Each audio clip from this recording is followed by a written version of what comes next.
नमस्ते दोस्तों, simplifying GST has been the mantra over my YouTube channel. दोस्तों, साल 2024 में अभी काफ़ी recently 53rd GST council meeting हुई थी, जिसमें काफ़ी महत्वपूर्ण फैसले लिए गए थे। उन महत्वपूर्ण फैसलों से रिलेटेड 16 सर्कुलर जारी किए गए हैं कल, यानी कि 26 जून 2024 को। ये जो 16 सर्कुलर जारी किए गए हैं, इन सर्कुलर्स के नंबर हैं सर्कुलर्स 207 से लेकर सर्कुलर्स 222, और मैं वन बाय वन सारे सर्कुलर्स आपके साथ शेयर करने वाला हूं। सबसे पहले मैं शेयर करने वाला हूं आपके साथ सर्कुलर नंबर 207। ये 2024 का पहला सर्कुलर है जो जारी हुआ है, और जैसा कि मैंने डेट बताई है 26 जून को जारी हुआ है। ये सर्कुलर्स मॉनेटरी लिमिट्स तय करता है कि जब डिपार्टमेंट इस लिमिट से नीचे अपील में नहीं जाएगा, चाहे वो ट्रिब्यूनल हो, चाहे हाई कोर्ट हो या सुप्रीम कोर्ट हो।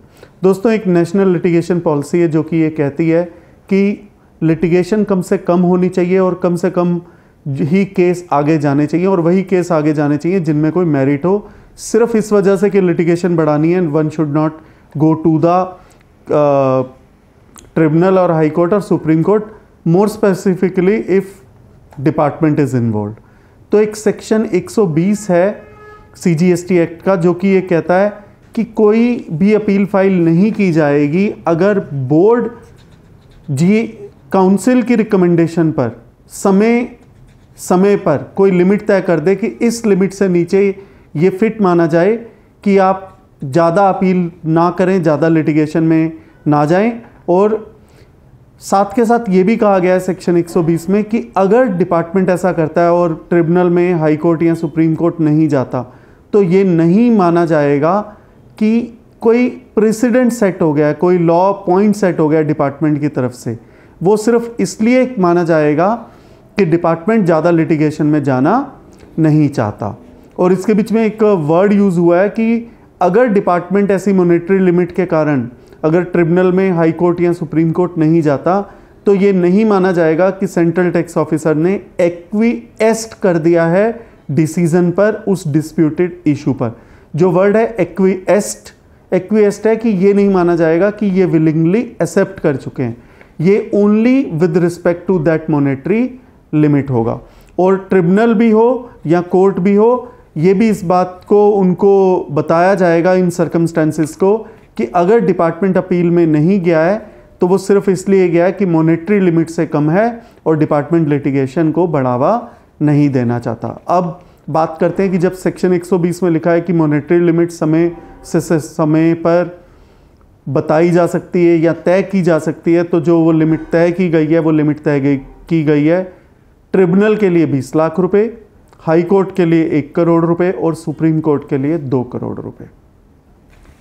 और अब जब मैं इस मॉनेटरी लिमिट की बात करता हूँ, 20 लाख रुपए ट्रिब्यूनल, हाई कोर्ट के लिए 1 करोड़ और सुप्रीम कोर्ट के लिए 2 करोड़ रुपए, तो इस लिमिट को कैलकुलेट कैसे करना है उसके बारे में भी इस सर्कुलर नंबर 207 में बताया गया है। पहला ये बताया गया है कि अगर किसी डिस्प्यूट में टैक्स भी है, सीजीएसटी, एसजीएसटी, आईजीएसटी, सेस है, तो और उसके बीच में अगर इंटरेस्ट टैक्स और इंटरेस्ट पेनल्टी और लेट फी भी है, तो जब मॉनेटरी लिमिट को कैलकुलेट किया जाएगा तो सिर्फ सीजीएसटी, एसजीएसटी, आईजीएसटी और सेस के अमाउंट को कंसीडर किया जाएगा और इंटरेस्ट पेनल्टी या लेट फी को कंसीडर नहीं किया जाएगा।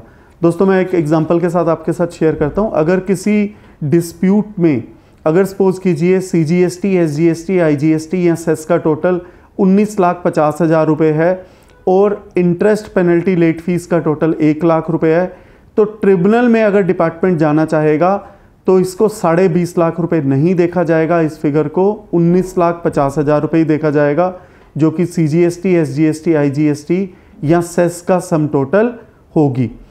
और डिपार्टमेंट ऐसे केस में ट्रिब्यूनल अप्रोच नहीं करेगा, क्योंकि जो मॉनेटरी लिमिट ट्रिब्यूनल के लिए सेट की गई है वो 20 लाख रुपए तय की गई है। इसी प्रकार से अगर हाई कोर्ट होगा तो इस लिमिट को 1 करोड़ रुपए देखा जाएगा, और अगर ये सुप्रीम कोर्ट है तो इस लिमिट को 2 करोड़ रुपए के नज़रिए से देखा जाएगा।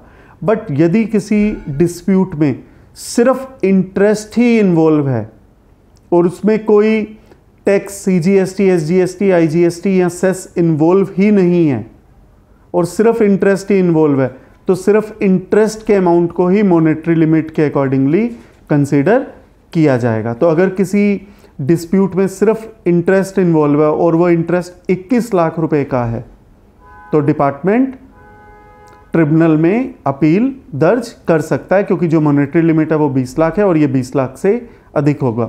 और उसी प्रकार से अगर किसी डिस्प्यूट में सिर्फ पेनल्टी इन्वॉल्व है, तो सिर्फ उस पेनल्टी के अमाउंट को ही मॉनेटरी लिमिट के लिए कंसिडर किया जाएगा। अगर किसी डिस्प्यूट में सिर्फ लेट फीस इन्वॉल्व है, तो उस लेट फीस के अमाउंट को ही मॉनेटरी लिमिट के लिए कंसिडर किया जाएगा। तो इट मीन्स अगर डिपार्टमेंट ट्रिब्यूनल में जाना चाहता है अपील के लिए और ये अमाउंट 20 लाख रुपए से अधिक है, तो डिपार्टमेंट ट्रिब्यूनल जा सकता है। 20 लाख से कम है लेट फीस का अमाउंट, तो डिपार्टमेंट ट्रिब्यूनल नहीं जाएगा। और अगर किसी केस में इंटरेस्ट भी है, पेनल्टी भी है और लेट फीस भी है, तो डिपार्टमेंट मॉनेटरी लिमिट जो कंसिडर करेगा वो इन तीनों के सम टोटल को करके देखेगा कि क्या वो लिमिट से बाहर जा रहे हैं या लिमिट से बाहर नहीं जा रहे हैं। तो अगर किसी केस में इंटरेस्ट भी है, पेनल्टी भी है और लेट फीस भी है और इन तीनों का सम टोटल 20,50,000 रुपये है, तो डिपार्टमेंट ट्रिब्यूनल में अपील कर सकता है। इसी प्रकार से अगर किसी डिस्प्यूट में सिर्फ रिफंड अमाउंट का डिस्प्यूट है, तो डिपार्टमेंट रिफंड के अमाउंट को ही मॉनेटरी लिमिट से कंसिडर करेगा। तो अगर रिफंड अमाउंट 20 लाख से अधिक का है, तो डिपार्टमेंट अपील में जाएगा ट्रिब्यूनल में। 20 लाख से नीचे है तो डिपार्टमेंट ट्रिब्यूनल में अपील में नहीं जाएगा। यहाँ पर जो मैं बार बार 20 लाख रुपए का एग्जांपल ले रहा हूँ, वो ट्रिब्यूनल के साथ लिंक करके ले रहा हूँ। अगर ये हाई कोर्ट से संबंधित होगा तो ये मॉनेटरी लिमिट 1 करोड़ है, सुप्रीम कोर्ट से संबंधित होगा तो ये लिमिट 2 करोड़ रुपए है। और अगला पॉइंट ये है कि मॉनेटरी लिमिट जो अप्लाई की जाएगी डिस्प्यूटेड अमाउंट में, उसी मामले से संबंधित की जाएगी जिस मामले से डिपार्टमेंट अपील में जाना चाहता है। तो अगर सपोज कीजिए किसी डिस्प्यूट में, किसी ऑर्डर में 2 इश्यूज हैं, इशू ए जो कि 19 लाख रुपए का, इशू बी जो कि है 5 लाख रुपए का। डिपार्टमेंट सिर्फ इशू ए से संबंधित ही ट्रिब्यूनल में जाना चाहता है और बी से संबंधित डिपार्टमेंट ट्रिब्यूनल में नहीं जाना चाहता। तो क्या इस केस में डिपार्टमेंट इस लिमिट को 24 लाख रुपए देखेगा, issue A 19 lakh, issue B 5 lakh रुपए, उन दोनों के सम टोटल को, या क्योंकि डिपार्टमेंट अगर सिर्फ इशू ए से ही संबंधित अपील में जाना चाहता है तो वो सिर्फ 19 लाख देखेगा। तो इस सर्कुलर में ये बताया गया है कि डिपार्टमेंट उसी मॉनेटरी लिमिट को अप्लाई करेगा जिससे संबंधित वो अपील में जाना चाहता है। तो अगर डिपार्टमेंट सिर्फ इशू ए से संबंधित अपील में जाना चाहता है और वो अमाउंट सिर्फ 19 लाख रुपए है, तो डिपार्टमेंट अपील में नहीं जाएगा, क्योंकि मॉनेटरी लिमिट जो ट्रिब्यूनल के लिए तय की गई है वो 20 लाख रुपए तय की गई है। उसी प्रकार से अगर कोई कंपोजिट ऑर्डर पास हुआ है और डिपार्टमेंट, कंपोजिट ऑर्डर का मतलब कोई 2-3 नोटिसेस है, उन सबसे संबंधित सिर्फ एक ही ऑर्डर पास किया गया है, तो डिपार्टमेंट जो ये लिमिट कंसिडर करेगा, क्या इस हर नोटिस के लिए सेपरेटली मॉनेटरी लिमिट कंसिडर करेगा या कंपोजिट ऑर्डर के टोटल को कंसिडर किया करेगा। तो अगर सपोज कीजिए 3 नोटिस का कोई कंपोजिट ऑर्डर सिंगल पास किया गया, तो डिपार्टमेंट कंपोजिट ऑर्डर के अमाउंट से मॉनेटरी लिमिट को डिटरमाइन करेगा, ना कि सिंगल नोटिस के सिंगल पॉइंट से रिलेटेड उसको कंसिडर करेगा। तो अगर किसी रजिस्टर्ड पर्सन, टैक्सेबल या पर्सन के खिलाफ अगर कोई कंपोजिट ऑर्डर पास हो जाता है और जो डिस्प्यूटेड अमाउंट है वो मोर देन 20 लाख है, तो department can go to the tribunal to file appeal because amount exceeds 20 lakhs।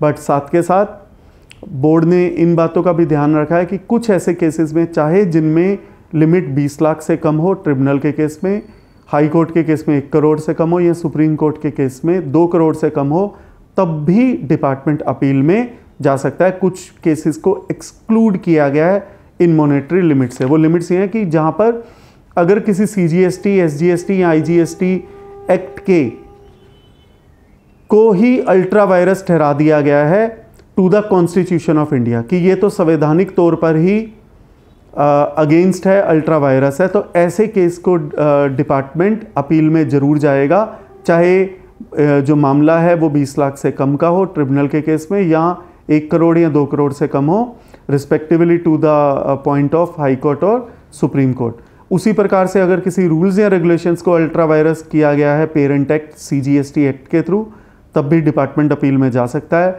या किसी ऑर्डर, नोटिफिकेशन, इंस्ट्रक्शन या किसी सर्कुलर को अगर अल्ट्रा वायरस ठहराया जाता है तब भी डिपार्टमेंट अपील में जा सकता है, चाहे लिमिट 20 लाख से कम की ही क्यों ना हो। इसके साथ साथ यदि मामला संबंधित है किसी वैल्यूएशन ऑफ गुड्स और सर्विसेज को लेकर, किसी क्लासिफिकेशन ऑफ गुड्स और सर्विसेज को लेकर कि ये इस HSN से बिलोंग नहीं करती या इस सर्विस अकाउंटिंग कोड से बिलोंग नहीं करती, अगर मामला इससे संबंधित है या मामला किसी रिफंड से संबंधित है या प्लेस ऑफ सप्लाई से संबंधित है कि प्लेस ऑफ सप्लाई इंडिया रहे या इंडिया से बाहर रहे, या स्टेट A रहे या स्टेट B रहे, या ऐसा कोई अदर इशू जो रेकरिंग इन नेचर है और जहां बोर्ड समझता है कि ऐसे केस में अपील में जाना जरूरी है, तब भी डिपार्टमेंट अपील कर सकता है, चाहे वो मॉनेटरी लिमिट से कम का मामला ही क्यों ना हो। इसके अलावा जहां पर कोई ऐसे एडवर्स कमेंट पास किए गए हैं डिपार्टमेंट के किसी अफसर के अगेंस्ट, गवर्नमेंट के अगेंस्ट, या उन पर कॉस्ट लगाई गई है, तब भी डिपार्टमेंट अपील में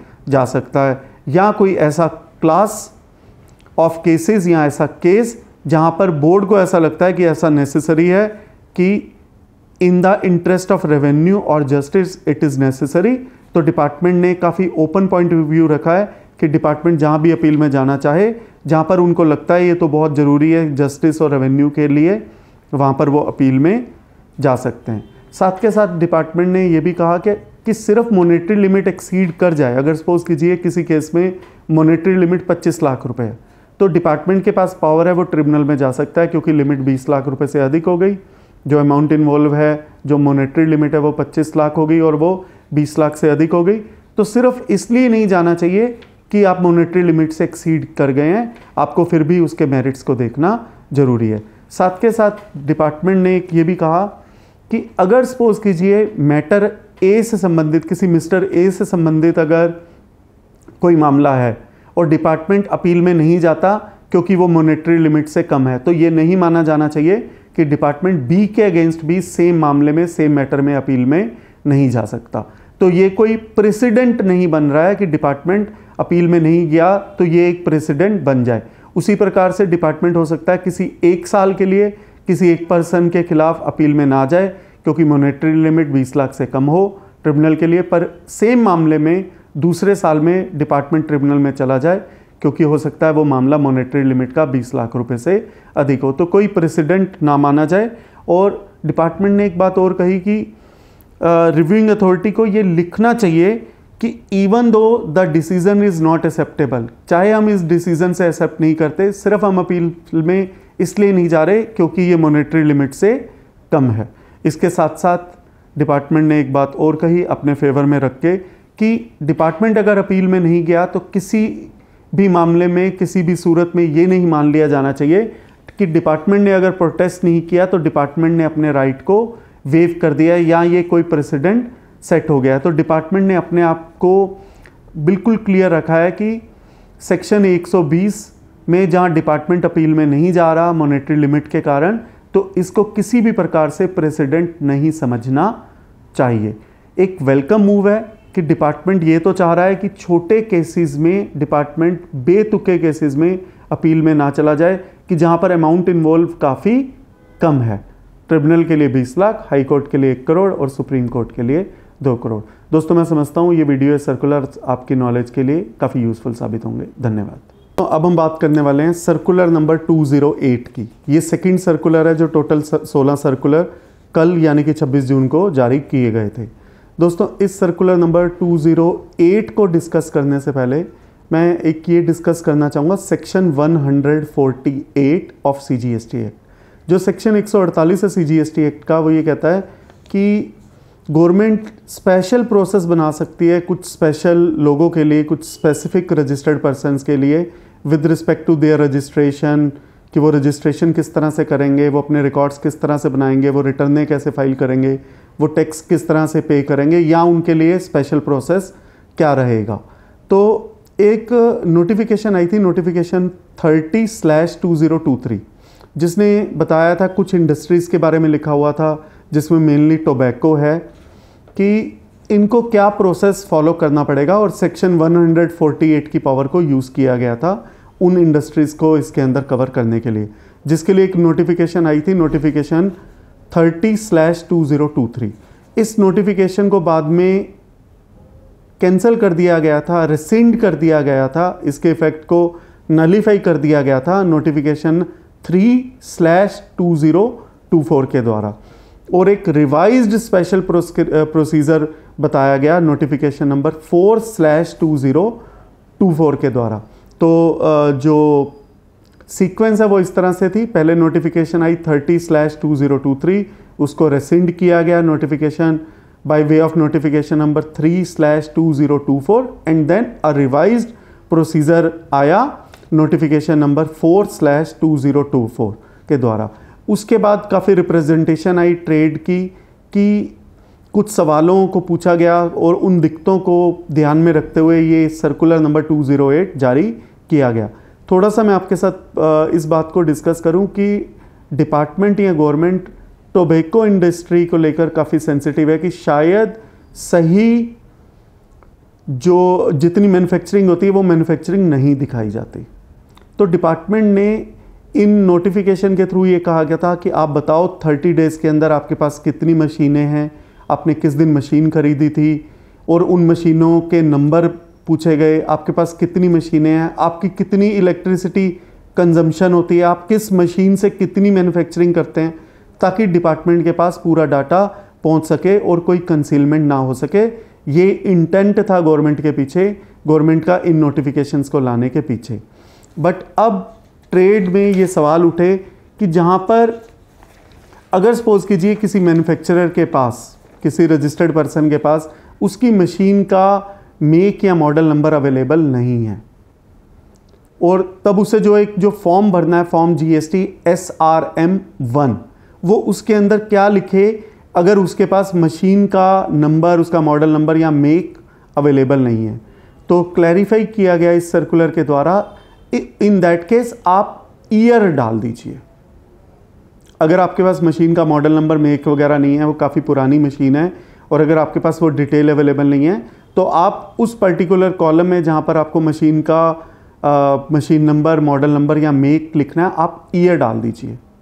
और अगर ईयर भी अवेलेबल नहीं है, इन दैट केस आपके पास मशीनों के नंबर दे दीजिए, और आपने जो उस मशीन को जो नंबर अलॉट किया है वो नंबर डाल दीजिए।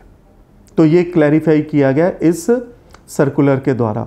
उसके बाद एक अगला क्वेश्चन जो ये है कि अगर इलेक्ट्रिसिटी कंजम्पशन रेटिंग जो है वो अवेलेबल ना हो पैकिंग मशीन की, तब क्या किया जाए, क्योंकि ये भी बताना है कि किस मशीन से या किस इलेक्ट्रिसिटी कंजम्पशन जो है वो कितनी यूज़ हो रही है मैन्युफैक्चरिंग वगैरह के लिए। तो इस सर्कुलर के द्वारा ये कहा गया है कि इन दैट केस आप चार्टर्ड इंजीनियर से इलेक्ट्रिसिटी कंजम्पशन पर आवर का एक चार्ट बना सकते हैं, कैलकुलेशन करवा सकते हैं, और उसको बीच में डाल दीजिए यदि आप एग्जैक्ट इलेक्ट्रिसिटी कंजम्पशन नहीं बता पा रहे। तो गवर्नमेंट ट्रस्ट करती है चार्टर्ड इंजीनियर पर। इन that case government will have information from chartered engineer, और वो उसके सर्टिफिकेट को ट्रीट कर लेगी, और जहाँ पर मोर देन 1 सर्टिफिकेट हो तो उनकी PDF फाइल भी लगाई जा सकती है। अगर सपोज कीजिए एक से ज़्यादा मशीनें हैं, तो अगर सर्टिफिकेट भी अगर एक से ज़्यादा चाहिए या सिंगल सर्टिफिकेट भी हो, तो उसकी PDF फाइल बनाकर अपलोड किया जा सकता है। अगला प्रश्न ये है कि कहीं पर अगर सपोज कीजिए यदि कोई ऐसे गुड्स को एक्सपोर्ट करता है, और ऐसे केस में अगर MRP नहीं लिखी हुई, क्योंकि इस फॉर्म में एक MRP का भी कॉलम है कि आपके गुड्स की MRP क्या है, क्योंकि टोबैको के केस में मोस्टली MRP बहुत ज़्यादा होती है और जो सेल प्राइस होता है वो बहुत कम होता है। बट एक्सपोर्ट के केसेस में जहाँ MRP लिखना ज़रूरी नहीं है, क्योंकि वो इंटरनेशनल मार्केट में सोल्ड होने हैं और वहाँ पर रुपीज़ लिखने का कोई रेलेवेंस नहीं है, तो वहाँ पर इस कॉलम में क्या लिखा जाए। तो उसमें कहा गया है कि जो नोटिफिकेशन नंबर 4/2024 है, उस केस में जो सेल प्राइस ऑफ गुड्स है जो मैन्युफैक्चरिंग का होगा, वही इस फॉर्म में एंटर किया जा सकता है, और इसके लिए जो फॉर्म है वो है GST SRM2। Of course this circular is quite relevant और specific industry, not for everyone. और अगले प्रश्न में ये पूछा गया कि चार्टर्ड इंजीनियर कौन है, क्योंकि चार्टर्ड इंजीनियर का सर्टिफिकेट भी लगना है। तो यहाँ पर ये कहा गया कि जिसने जो प्रैक्टिसिंग चार्टर्ड इंजीनियर है, जिसके पास सर्टिफिकेट ऑफ प्रैक्टिस है, जो कि इंस्टीट्यूट ऑफ इंजीनियर्स इंडिया ने इशू किया है, वही चार्टर्ड इंजीनियर माना जाएगा for this purpose.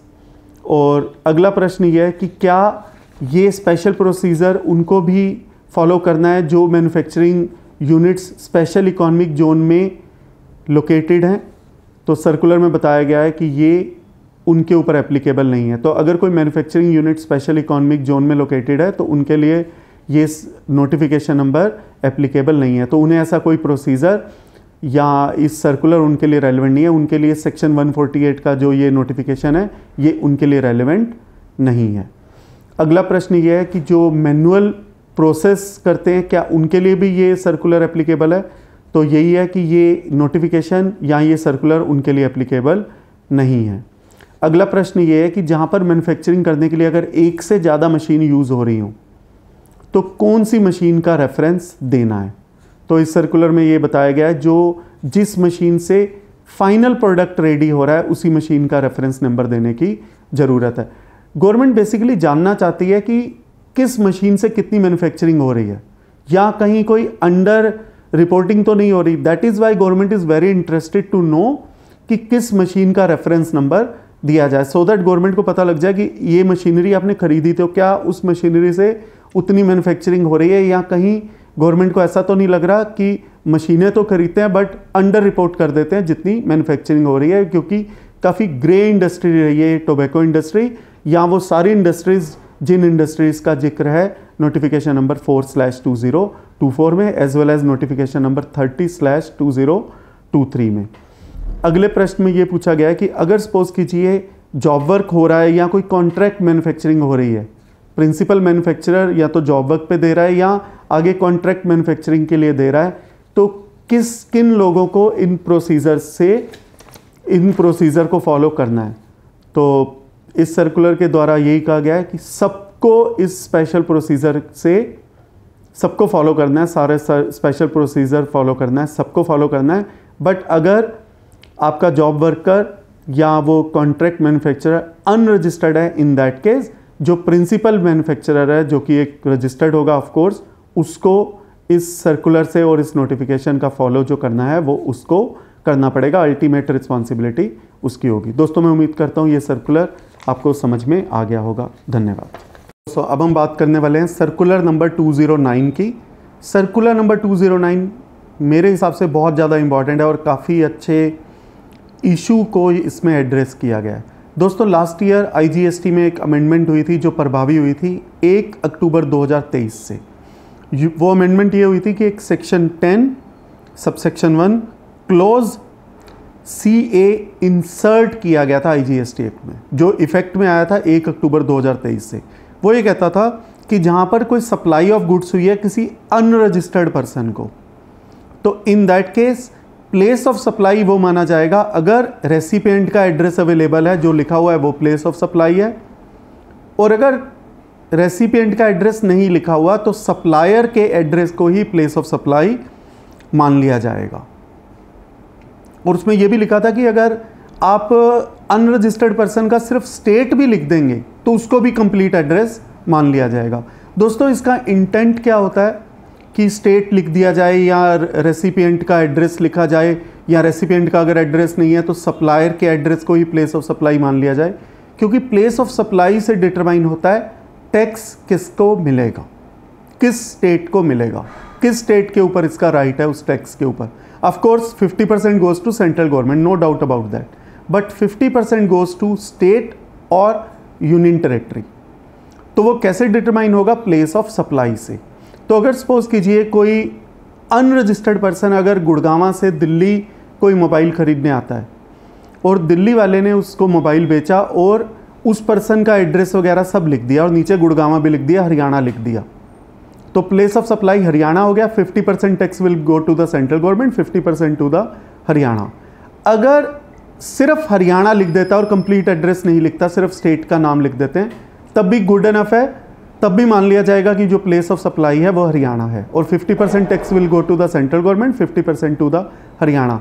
But in case अगर सप्लायर ने अनरजिस्टर्ड पर्सन के एड्रेस को इनवॉइस पर नहीं लिखा तो in that case place of supply मान लिया जाएगा जो कि सप्लायर का एड्रेस है। तो अगर सप्लायर दिल्ली में है तो प्लेस ऑफ सप्लाई भी दिल्ली मान लिया जाएगा। 50% tax will go to the central government and 50% to the Delhi government.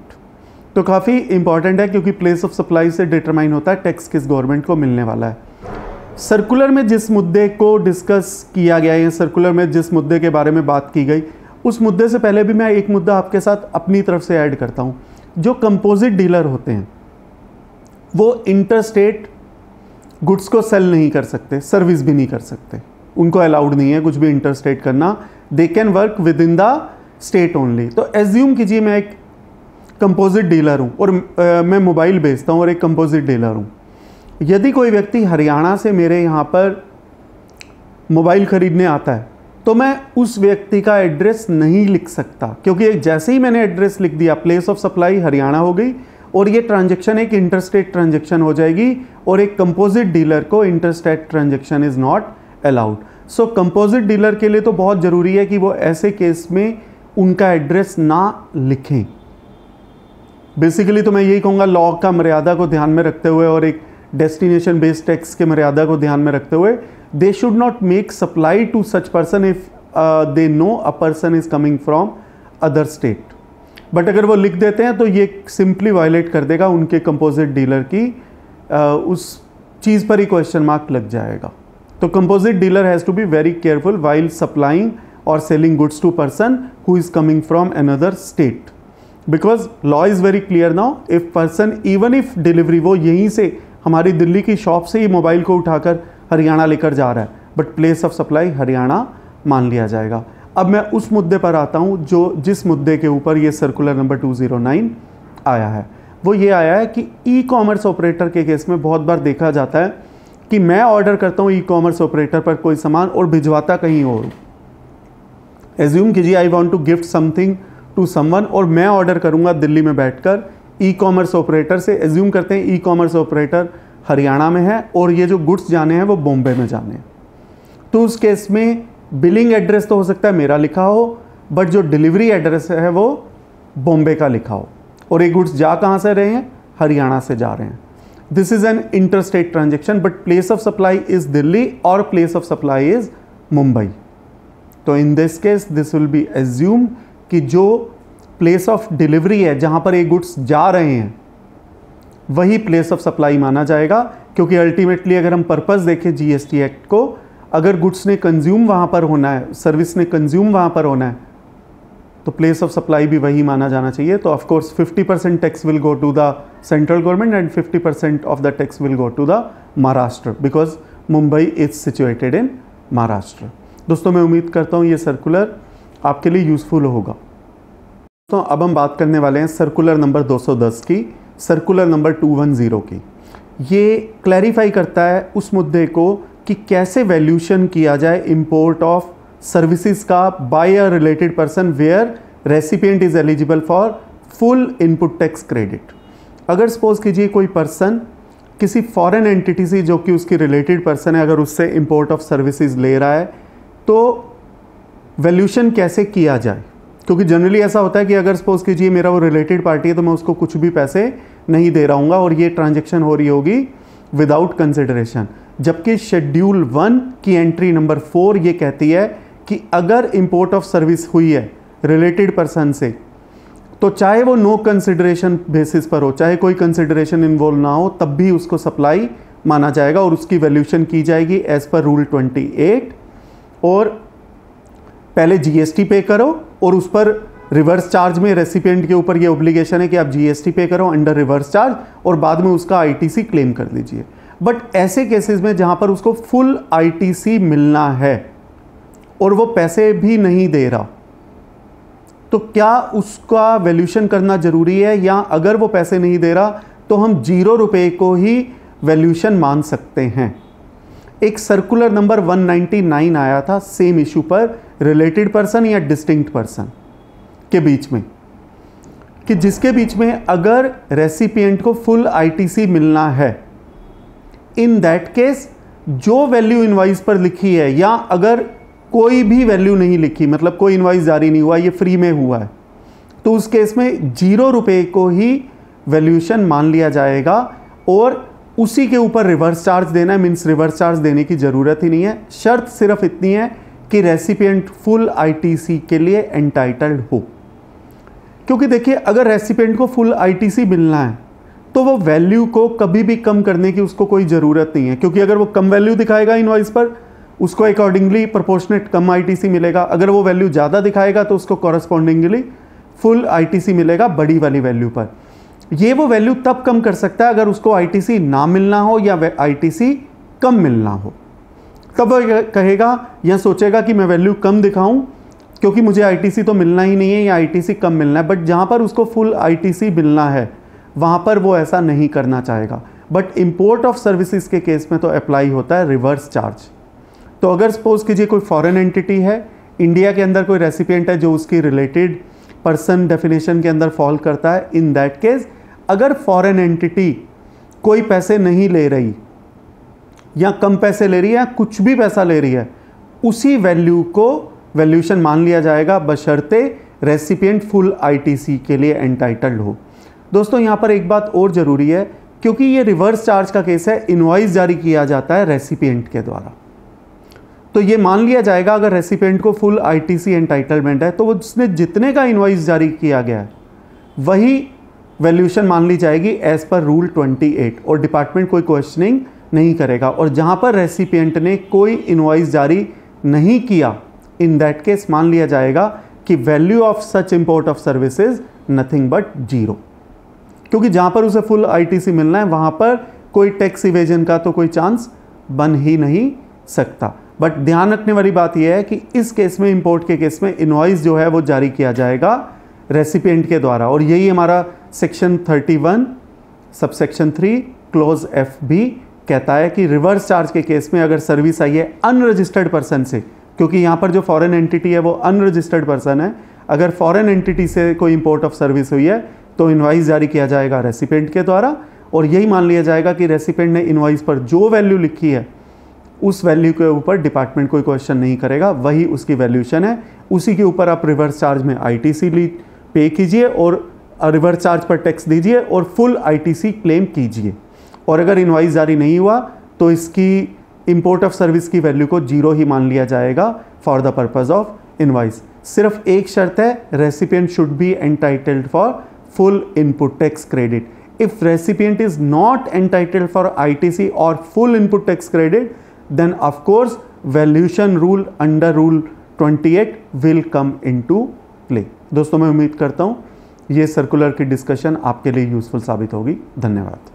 दोस्तों अब हम बात करने वाले हैं सर्कुलर नंबर 211 की। सर्कुलर नंबर 211 एक बहुत ही गंभीर मुद्दे को और एक बहुत ही इंपॉर्टेंट मुद्दे को एड्रेस करता है। वो ये एड्रेस करता है कि जहाँ पर सपोज कीजिए किसी ने रिवर्स चार्ज में टैक्स पे किया बट बाद में पे किया। सपोज कीजिए वो फॉरेन एंटिटी से कोई सप्लाईज ले रहा था और उसको नहीं मालूम था कि उसको रिवर्स चार्ज में इसके ऊपर टैक्स पे करना है।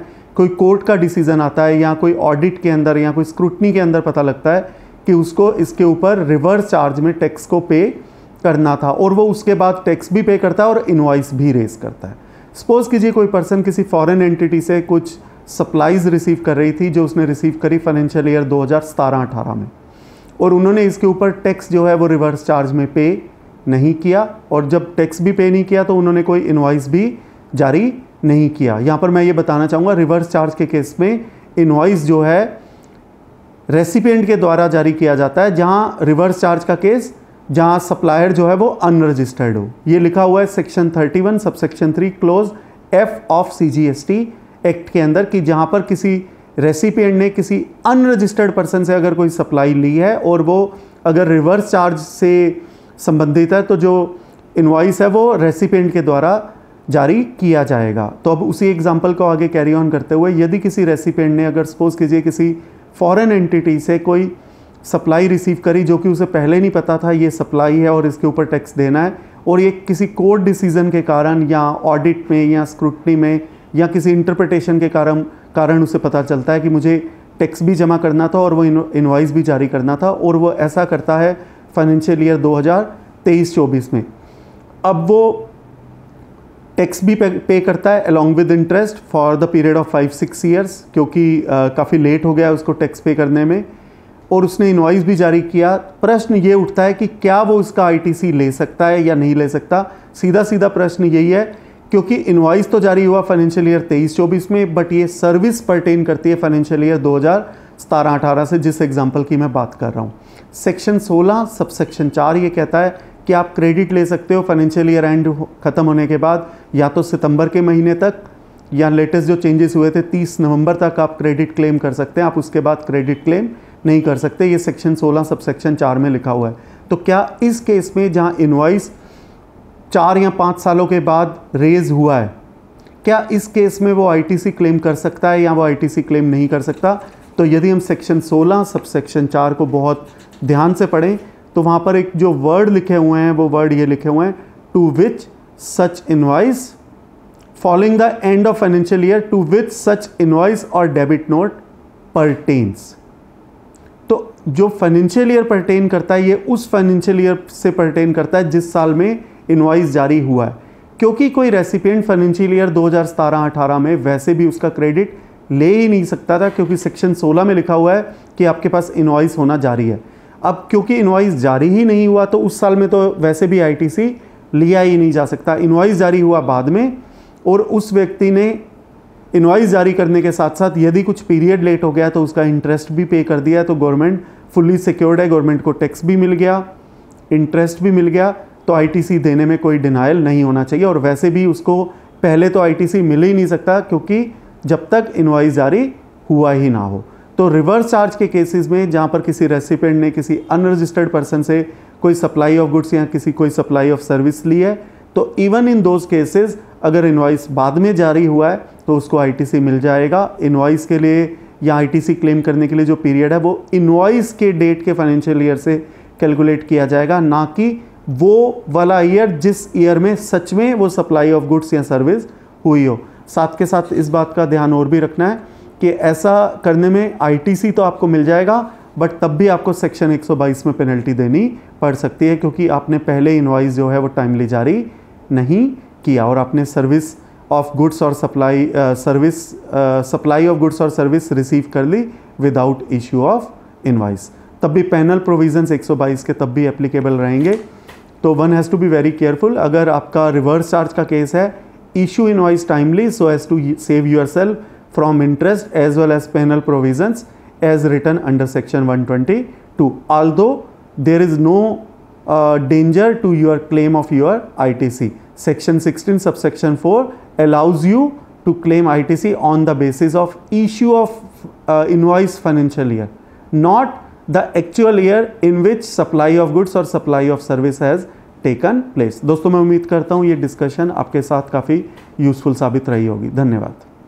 दोस्तों अब हम बात करने वाले हैं सर्कुलर नंबर 212 की। सर्कुलर नंबर 212 बात करता है जहाँ पर डिस्काउंट दिया जाता है, पोस्ट सेल डिस्काउंट। जहाँ पर सपोज कीजिए किसी सप्लायर ने किसी रेसिपिएंट को कुछ सामान बेचा और बाद में डिस्काउंट दिया, जबकि डिस्काउंट पहले से ही तय था कि बाद में डिस्काउंट दिया जाएगा। तो उस केस में क्या होता है कि सप्लायर बाद में अपने आउटपुट टैक्स की लायबिलिटी को कम कर लेता है।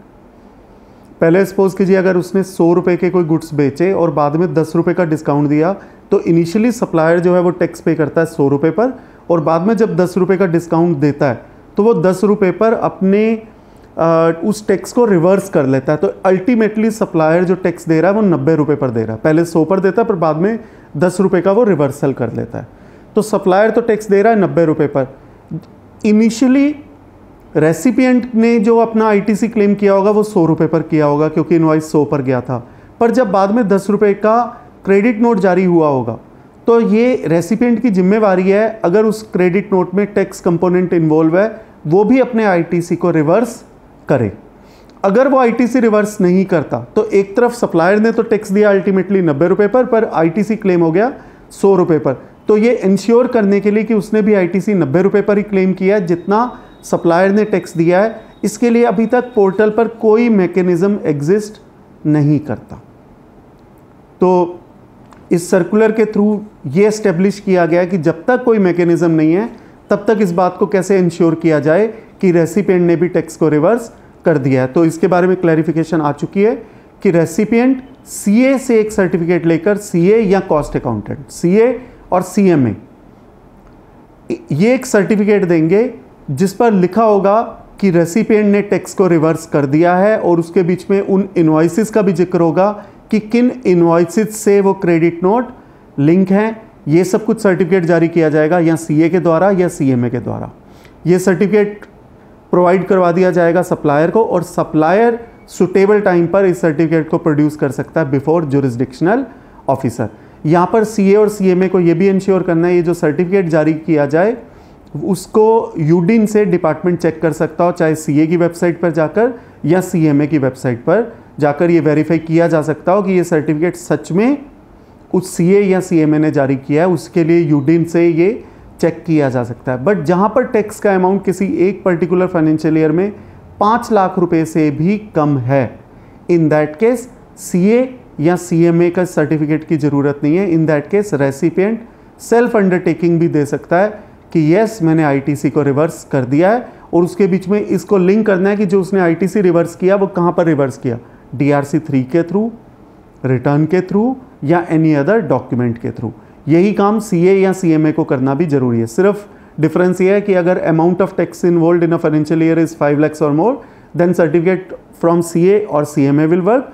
If amount of tax involved in a particular financial year is less than 5 lakh, then self undertaking from the recipient will be good enough for the department. This is very important circular I would say, because most of the times it happens जहाँ पर suppliers तो अपने IT supplier तो अपनी output tax की liability को reduce कर लेते हैं, बट टैक्स अफसर को ये नहीं पता होता कि रेसिपिएंट ने भी उतना टैक्स रिवर्स किया है या नहीं किया। तो एक प्रोसीजर, एक सर्कुलर, एक यूनिफॉर्म प्रोसीजर पूरे भारतवर्ष में अप्लाई करने के लिए सर्कुलर नंबर 212 काफ़ी यूज़फुल रहेगा। उम्मीद करता हूँ ये सर्कुलर आपको समझ में आ गया होगा। दोस्तों अब हम बात करने वाले हैं सर्कुलर नंबर 213, सर्कुलर नंबर 213 की, जो कि जारी किया गया 26 जून 2024 को। ये डिस्कस करता है इशू को, इसोप को, ESPP को या RSU को। तीनों को मैं आपकी फुल फॉर्म बता देता हूँ। Employ stock option scheme, employ stock purchase plan और रिस्ट्रिक्टेड स्टॉक यूनिट। देखिए ऐसा होता है कि कभी कभी कंपनीज अपने एम्प्लॉयज़ को उनका अच्छे काम करने के लिए उनको शेयर्स फ्री में दे देते हैं, या उनको एक ऑप्शन देते हैं कि आप सस्ते रेट पर, सब्सिडाइज्ड रेट्स पर शेयर्स बाय कर लीजिए, और काफ़ी एम्प्लॉयज़ अपनी इस ऑप्शन को एक्सरसाइज करते हैं। कभी कभी ऐसा भी होता है कि एक होल्डिंग कंपनी होती है जो वो इंडिया से बाहर होती है, सब्सिडरी कंपनी इंडिया के अंदर काम कर रही होती है, और जो एम्प्लॉयज़ होते हैं वो सब्सिडरी कंपनी के अंतर्गत उसके एम्प्लॉयज़ होते हैं। इन that case sometimes it happen, subsidiary companies ने शेयर देने होते हैं अपने एम्प्लॉयज़ को, बट शेयर्स इशू किए जाते हैं होल्डिंग कंपनी के द्वारा। होल्डिंग कंपनी इंडिया से बाहर है, तो क्या ऐसा माना जाएगा कि होल्डिंग कंपनी ने इंडियन जो सब्सिडरी कंपनी है उसको सर्विस दी है, और क्योंकि ये रिलेटेड पार्टीज़ हैं तो सर्विस के ऊपर सब्सिडरी कंपनी को रिवर्स चार्ज पर टैक्स पे करना है। तो सीधा सीधा मुद्दा ये है कि ये जो शेयर्स दिए जाते हैं होल्डिंग कंपनी के द्वारा जो कि इंडिया से बाहर है, to the employees of subsidiary company, whether subsidiary company is required to pay GST under reverse charge. वो ITC क्लेम कर सकती है या नहीं कर सकती, वो तो डिपेंड करेगा उसकी इंडस्ट्री या उसके वो टैक्सेबल टर्नओवर है या एग्जेम्प्टेड टर्नओवर है, that is all together a different thing. But whether they are required to pay tax under reverse charge if shares are issued directly by holding company which is situated outside India to the employees of subsidiary company which is located inside India। दोस्तों इस पर जो point है वो ये उठता है कि जो शेयर्स होते हैं वो सिक्योरिटीज़ के अंदर कवर होते हैं, और सिक्योरिटीज़ को ना गुड्स माना गया है ना सर्विस माना गया है। सिक्योरिटीज़ को ना गुड्स माना गया है ना सर्विस माना गया है। जब शेयर्स सिक्योरिटीज़ के अंदर फॉल करते हैं और जो सिक्योरिटीज़ हैं वो सप्लाई ही नहीं है एट ऑल, तो GST का प्रश्न ही उत्पन्न नहीं होता। तो यही क्लैरिफिकेशन है कि अगर कॉस्ट टू कॉस्ट बेसिस पर अगर बाद में सब्सिडरी कंपनी रियम्बर्स भी करती है होल्डिंग कंपनी को, तो तब भी कोई GST देने की ज़रूरत नहीं है। But there is a rider, वो ये राइडर है कि अगर होल्डिंग कंपनी ने कोई कन्वीनियंस चार्जेस लिया है, कि कोई उनसे चार्जेस रिसीव करी हैं, कोई मार्कअप लिया है, कोई कमीशन ली है, तो इन दैट केस ये माना जाएगा कि होल्डिंग कंपनी ने इंडियन सब्सिडरी कंपनी को सर्विस दी है, ये सप्लाई मानी जाएगी। और अगर हम शेड्यूल 1 की सीरियल नंबर 4 को देखें तो चाहे इस केस में इसको इंपोर्ट ऑफ सर्विसेज मानकर सब्सिडरी कंपनी को रिवर्स चार्ज पर टैक्स पे करना होगा। अगर वो आईटीसी के लिए एंटाइटलमेंट है तो वो आईटीसी भी क्लेम कर सकते हैं, बट वो तब होगा अगर कोई मार्कअप या कमीशन होल्डिंग कंपनी ने चार्ज किया है। अगर सिंपली होल्डिंग कंपनी ने सिर्फ शेयर्स इशू किए हैं सब्सिडरी कंपनी के कहने पर और बाद में सब्सिडरी कंपनी होल्डिंग कंपनी को अगर उसके पैसे भी दे देती है तो ये सप्लाई के परव्यू से बाहर रहेगा, क्योंकि शेयर्स का इशू करना सप्लाई माना ही नहीं जाता। दोस्तों मैं उम्मीद करता हूँ ये सर्कुलर नंबर 213 आपकी नॉलेज के लिए यूज़फुल साबित होगा। धन्यवाद। दोस्तों अब हम बात करने वाले हैं सर्कुलर नंबर 214 की, जो कि जारी किया गया 26 जून 2024 को। ये क्लैरिफाई करता है कि जो लाइफ इंश्योरेंस कंपनीज होती हैं वो जो जीएसटी पे करते हैं प्रीमियम के ऊपर, वो पूरे प्रीमियम पर जीएसटी पे नहीं करती, वो कुछ पोर्शन पर जीएसटी पे करती हैं, क्योंकि रूल 32 सब रूल 4 के अंदर वो लिखा हुआ है कि कितने परसेंट पर उनको प्रीमियम देना है या प्रीमियम कितने परसेंट पर उनको जीएसटी देना है या जीएसटी देना ही नहीं है। ये रूल 32 सब रूल 4 है, जो कि स्पेशल रूल है फॉर लाइफ इंश्योरेंस कंपनीज के लिए। तो इस केस में प्रश्न ये उठता है कि सपोज कीजिए उनको जो जीएसटी पे करना है वो सिर्फ ओनली 10% ऑफ प्रीमियम पर देना है, एज्यूम करते हैं, तो 90% क्या एग्जेम्प्टेड है और क्या आईटीसी भी प्रोपोर्शनेटली रिवर्स कर दिया जाना चाहिए, जो कि रूल 42-43 के अंदर जिसके बारे में लिखा है कि अगर आपका कुछ एग्जेम्प्टेड है कुछ टैक्सेबल है तो आपको उतना ही आईटीसी मिलेगा जितना टैक्सेबल से परटेन करता है, और वो आईटीसी आपको रूल 42-43 के अंदर रिवर्स करना होगा जो कि एग्जेम्प्टेड सप्लाई से परटेन करता है। तो दोस्तों थोड़ा सा पहले मैं लाइफ इंश्योरेंस पॉलिसी के बारे में अगर रूल 32 सब रूल 4 को लिंक करना चाहूँ तो ये कर सकता हूँ कि अगर सपोज कीजिए कोई लाइफ इंश्योरेंस पॉलिसी में कुछ इन्वेस्टमेंट अमाउंट भी है तो उस अमाउंट को तो पहले ही एक्सक्लूड कर दिया जाता है for the purpose of calculation of GST. जहाँ पर लाइफ इंश्योरेंस है वो सिंगल पेमेंट एन्युटी है, एक सिंगल पेमेंट जा रही है, तो सिर्फ जीएसटी जो लगता है वो सिर्फ 10% पे लगता है। और अगर सपोज कीजिए कोई लाइफ इंश्योरेंस पॉलिसी है जो एक्सक्लूसिवली लाइफ रिस्क कवर से परटेन करती है तो कोई भी जीएसटी लगता ही नहीं है। तो हमने ये देखा कि जब जीएसटी लगता है लाइफ इंश्योरेंस पॉलिसी में तो वो पूरी वैल्यू पर जीएसटी नहीं लगता, वो सर्टेन पोर्शन पर लगता है। जैसे एन्युटी के केस में 10%, अगर वो वन टाइम एन्युटी प्लान है, वन टाइम इंश्योरेंस जा रहा है तो जीएसटी लगेगा सिर्फ 10% ऑफ प्रीमियम पर।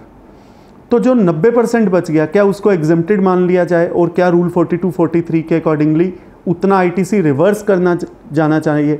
तो हमें ये देखना है क्या 90% एग्जेम्प्ट सप्लाई की डेफिनेशन में आता है या नहीं आता। एग्जेम्प्ट सप्लाई की जो डेफिनेशन है वो दी है सेक्शन 2 क्लोज 47 के अंदर, और उसके 3 लिम्स हैं कि एग्जेम्प्ट सप्लाई वो होती है जो कि नील रेटेड हो। तो of course this is not nil rated. Exempt supply वो होती है जो सेक्शन 11 के द्वारा, सेक्शन 11 ऑफ सीजीएसटी या सेक्शन 6 ऑफ आईजीएसटी के द्वारा एग्जेम्प्ट कर दी गई हो किसी नोटिफिकेशन के द्वारा, ये वो भी नहीं है। या वो सप्लाई ऑफ सर्विस वो हो जो कि नॉन टैक्सेबल सप्लाई हो। नॉन टैक्सेबल सप्लाई वो होती है which is not leviable to GST. Of course insurance policy is leviable to GST. तो ये एग्जेम्प्ट सप्लाई के तीनों लिम से बाहर निकल जाती है। अब क्योंकि ये एग्जेम्प्ट सप्लाई नहीं है इसलिए कोई आईटीसी रिवर्सल के लिए रूल 42 या 43 की ज़रूरत नहीं पड़ती। काफ़ी इंपॉर्टेंट सर्कुलर है क्योंकि डिपार्टमेंट काफ़ी कोशिश कर रहा था कि उतने आईटीसी को रिवर्स करवा दिया जाए read with section 17 subsection 1, 17 subsection 2 as well as rule 42 और 43 के अकॉर्डिंगली, क्योंकि जब आप जीएसटी पूरे प्रीमियम पर नहीं दे रहे तो आपको आईटीसी भी पूरा नहीं मिलना चाहिए, ऐसा डिपार्टमेंट का कहना था। बट क्योंकि ये एग्जेम्प्ट सप्लाई ही नहीं है तो प्रोपोर्शनेट करने का कोई वे आउट बनता ही नहीं है, और काफ़ी लॉजिकल भी है। मैं अगर इसको एक दूसरे एग्जांपल से देखूं, एयर ट्रैवल इंडस्ट्री में भी जो जीएसटी लगता है वो इंटरनेशनल टिकट में या डोमेस्टिक टिकट में सिर्फ 5% या 10% की वैल्यू पर लगता है। तो क्या उसमें भी 95% जो कि एक मेजर पोर्शन है 95% या 90% उसको एग्जेम्प्टेड मिलकर उतना आईटीसी रिवर्स करवा दें?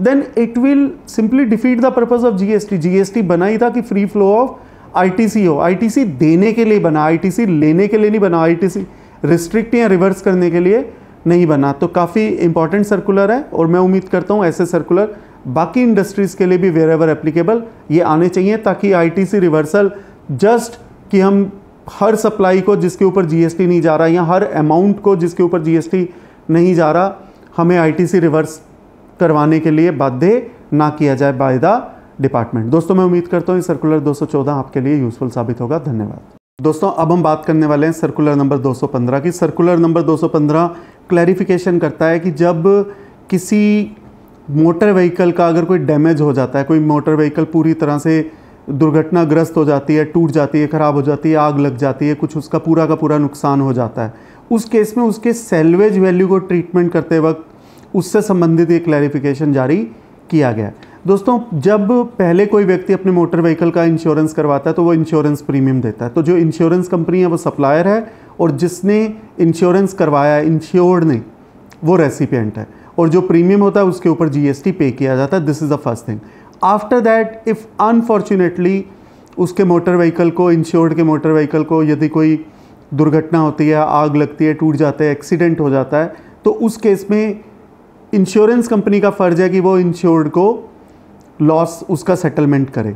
बट अगर सपोज कीजिए जो इंश्योरेंस हुआ किसी मोटर व्हीकल का, एज्यूम करते हैं 1 लाख रुपए का, बट उसकी रैकेज वैल्यू या सेल्वेज वैल्यू है 20,000 रुपीज़, तो इंश्योरेंस कंपनी का जो लाइबिलिटी देनी बनती है वो 80,000 रुपीज़ बनती है, क्योंकि 20,000 की अभी भी वैल्यू उस गाड़ी की है जो उसकी सेल्वेज वैल्यू है या रैकेज वैल्यू है, जो कि डिटरमाइन की जाती है असेसर के द्वारा। इन दैट केस 80,000 रुपीज़ तो इंश्योर्ड को दे जाएंगे, पर अभी भी वो मोटर व्हीकल उसी का है। बाद में हो सकता है इंश्योरेंस कंपनी ये भी मदद कर दे इंश्योर्ड को कि कोई बायर ढूंढने में, कोई उसकी प्राइसिंग कर दे, कुछ बता दे, कुछ मिलवा दे, बट तब भी वो सेल मानी जाएगी कि इंश्योर्ड ने थर्ड पार्टी को अपनी मोटर व्हीकल सेल की है, और उस वक्त इंश्योरेंस कंपनी को कोई जीएसटी नहीं देना। बट इन केस एज्यूम करते हैं कि इंश्योरेंस कंपनी ने पूरे 1 लाख रुपए दे दिए इंश्योर्ड को, इन दैट केस जो इंश्योरेंस कंपनी है उसने कोई रैकेज वैल्यू या सेल्वेज वैल्यू डिडक्ट नहीं करी। इन दैट केस वो मोटर व्हीकल जो रैकेज वैल्यू है या सेल्वेज वैल्यू है, क्योंकि उसने इंश्योरेंस कंपनी ने इस पैसे को माइनस नहीं किया, अब ये मोटर व्हीकल प्रॉपर्टी बन जाएगा इंश्योरेंस कंपनी का। और अगर उसके बाद इंश्योरेंस कंपनी अब अगर इस मोटर व्हीकल को किसी को बेचती है तो वो एक सेपरेट सप्लाई है जिसके ऊपर इंश्योरेंस कंपनी जीएसटी पे करेगी। तो अगर मैं समअप करना चाहूँ तो सीधा सीधा यही आंसर है कि अगर इंश्योरेंस कंपनी जो पैसे देती है वो total declared value minus salvage value तक का क्लेम दे रही है, इन दैट केस कोई जीएसटी इंश्योरेंस कंपनी को नहीं देना। बट अगर इंश्योरेंस कंपनी पूरे पैसे दे रही है और उसके बाद वो मोटर व्हीकल एसेट बन जा रहा है इंश्योरेंस कंपनी का, in that case if insurance company later on sells this motor vehicle to someone else, then this is a case of supply and insurance company is required to pay GST over the said supply। दोस्तों मैं उम्मीद करता हूँ circular number 215 आपको समझ में आ गया होगा। धन्यवाद।